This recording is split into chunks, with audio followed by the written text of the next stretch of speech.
Yo, welcome back. Today we got a tooth number 19. Patient presents with a cracked tooth. I'll show you the pre-op here in just a minute.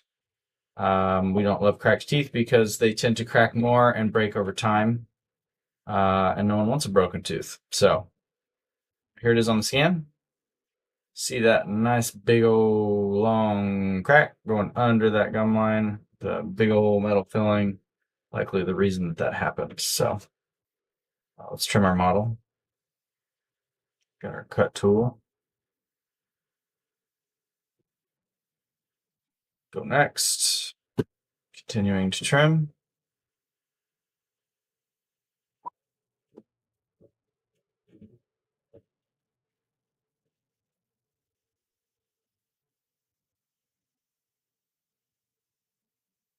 We got 3.5 in there. Sir. Ooh. Yeah, I don't know if I do another lecture next year. I don't know what I would talk about. I don't want to talk about the same thing. No, hygiene You have to bring me wise. down the spades. Yeah, it's kind of got off to a slow start. I was worried about the first like 10 slides, but I felt like I had to say some of those things, and then once we got into the actual tooth part, it was way better. Much better.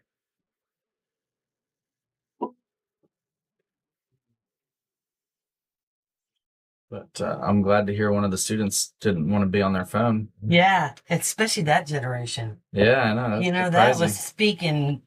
That's probably the best compliment I've gotten so far. Yeah. Well, and there was a girl sitting in front of me too that, I mean, her head was like one of those dogs in a thing. She was constantly agreeing. Yeah. Bobbling. Yeah, she was constantly agreeing with you. Yeah. And I was right. like, yes. Yeah, we're speaking the same language. Yeah. She's going, I want to work at his office. Oh, yeah. I'm sure she was. Yeah, well, we're fully staffed right now. That's Sorry, right. sweetheart. You get on the waiting list. Yeah. I didn't see anybody leaving. No, yeah. I was happy to see that too. Yeah. Yeah. Little abfraction down there. We don't want to prep down to the abfraction. The mechanics of this is clenching and grinding. If I put my margin there, he's just going to clench and grind more, and it's going to open the margin. So we're not doing that. Put our margin on enamel.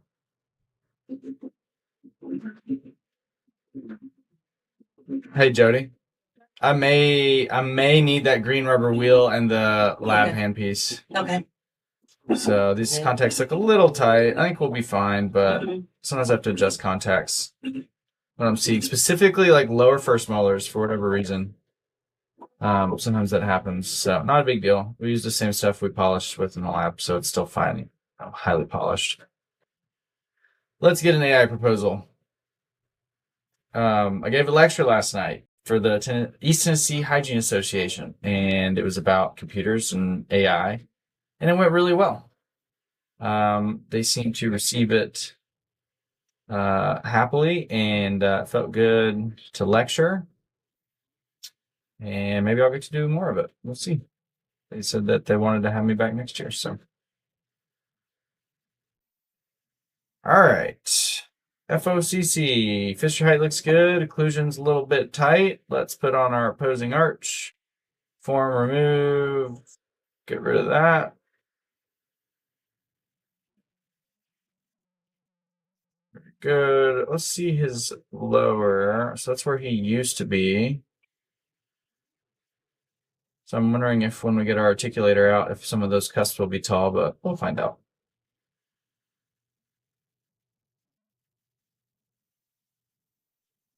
Okay, let's check our proximal contacts. Do we like the contour and the shape there? Yeah, I think so. Like what he had. That looks a little too tight for me. So we'll space bar to change tools and use our smooth to taper this in some.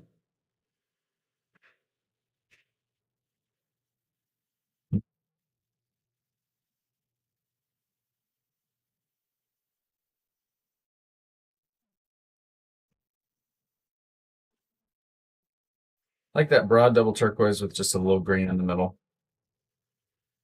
Seems to work really well. Okay.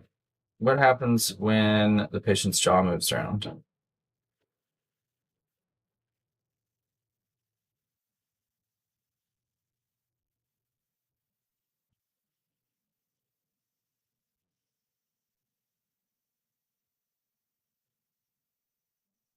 That happens. Little interference, no problem. One removed. Goodbye.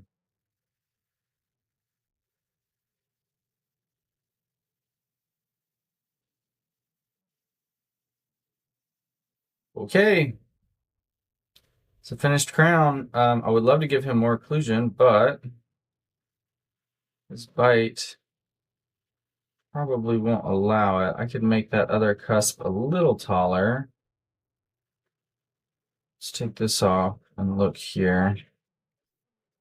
I'm not making that any taller. It's already taller than it is. So we're gonna leave that alone. Okay. Looks like tooth to me.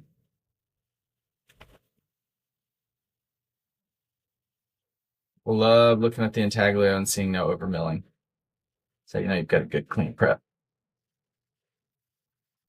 See you next time.